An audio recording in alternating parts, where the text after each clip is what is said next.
Logo, outro problema do que falamos asiduamente aquí no termómetro, porque nos preocupa, porque o sufrimos todos os consumidores. A OCU foi a última en dar a voz de alarma sobre isto. Bernardo, collemos o carrómetro.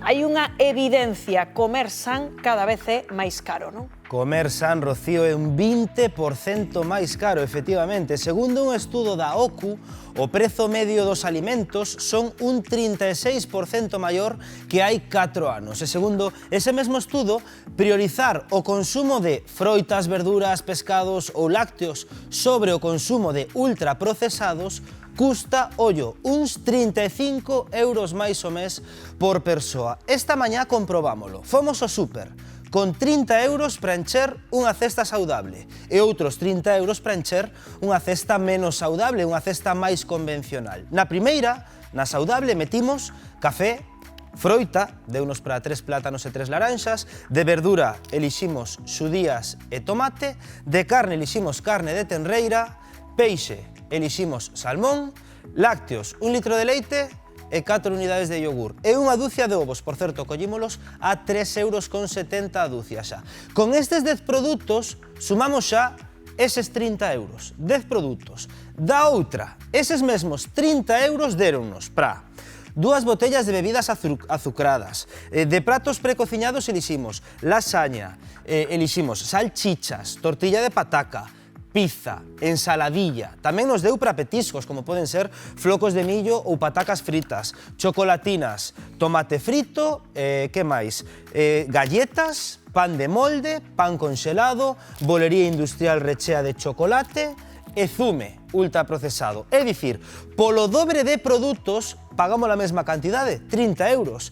A OCU determina que a día doxe unha cesta convencional custa de media por persoa 181 euros o mes, a convencional, a menos saudable. E unha saudable custa 216 euros. Aí están os 35 euros de diferencia. E de aí que as asociacións de consumidores soliciten rebaixar o IVA de alimentos básicos de primeira necesidade, como poden ser frescos, leite, ovos, do 4 ao 0%. E no caso do peixe e da carne, que pase do 10 ao 4%. Pero preguntámonos, todo isto fai que cambien os nosos hábitos? Que facemos os galegos, Rocío Padín? Un sobreesforzo económico para comer máis san ou tiramos de ultraprocesados para forrar uns euriños na cesta da compra? Pois xa ves, Bernardo, que os carros falan por si sós, por eso nos hoxe viñemos aquí a Vedra. Vamos a preguntarlle, moi boas, andamos a facer a compra? Hola, pois sí. A ver, que leva vostede? Enséñame aí o carro. Este carro é seu, non? A ver, que levamos aí? Conte. Pois mira, un pouco de fruta, aquí uns pimientiños. Oi, isto é tenreira. Terreira, aceite, Salmón. Non lle choramos a cesta da compra, plátanos. Ai, non, porque a alimentación é vida, é salud. Corpo solo hai un, non? Home, claro que sí. Oye, pues moitas grazas por atendernos, Elvira. Por aquí xa vemos por onde van os tiros, pero vamos a preguntarlle a unha nai de familia. A ver, vamos a ver por aquí. Moi boas, Charo, como estamos? Boas. A ver, que levas tú na compra, no carro da compra? Pois, bueno, intento poñelo un pouco así económico para chegar a fin de mes. Entonces levo pan. O pan é un básico, non? É o básico, vamos, pois facer tostada pola mañán. Despois tamén lle meto un pouco de procesado magdalena, pois algún día, cereales, para intentar aforrar, claro. Exacto. E así de proteína, que? De proteína, a ver, algún día compramos ternera, pero está cara, entonces polo, sobre todo teño fillos deportistas, pois pas proteínas. Polo, tamén compro algo que anda por aquí de porco, que é un poquinho máis barato, entonces pois vou combinando. Algo. Exactamente. Hai que facer números para chegar a fin de mes, un pouco de atún, que tamén vai ben. Cando non teño tempo, sale un pouco máis económico unha ensaladilla preparada, se non procurase facer na casa. Como tamén ter unhas galiñas na casa. Ai, claro, aí, unhas galiñas na casa para forrar nos ovos, claro, unhas leitugas, pois un poquinho de todo, porque está carísimo, sobre todo a fruta. Ai, por moitas grazas por atendernos, deixamos que sigas a facer a compra, sigue comprando por aí. Pero vamos a preguntarlle a José, para que sepas por aquí, José, cambiaron os hábitos de compra ou non? Sí, cambiaron moito. A ver, eu entendo que a parte económica é importante, a xuventud tampouco está acostumbrada a facer de comer como facían os de antes, entonces, bueno, nada, cambian os ámbitos. Pois teñen que cambiar. José, moitísimas grazas por atendernos. Vamos a dicir unha cousa, compañeiro, xa que estou aquí, aproveito e faga a compra.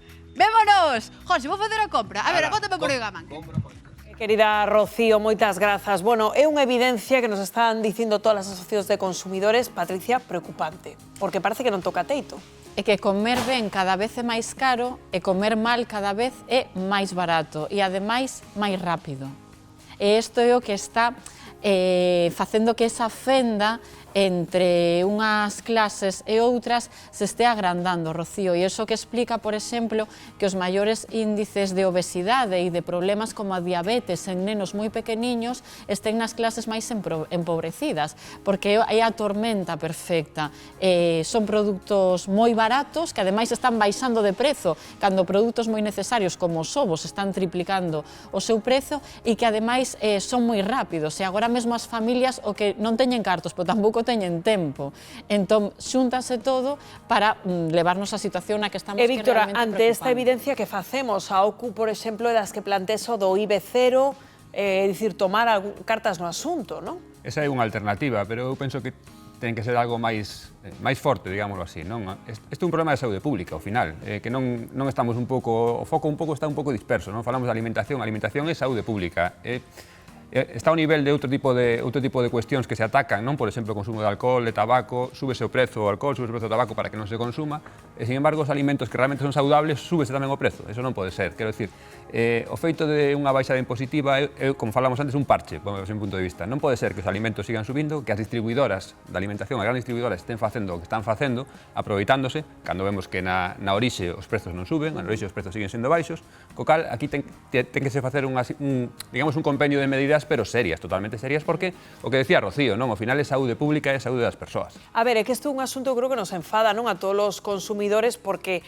creo que dos poucos asuntos, Pablo, onde hai quórum no diagnóstico, é dicir, todos o temos claro, pero non na solución.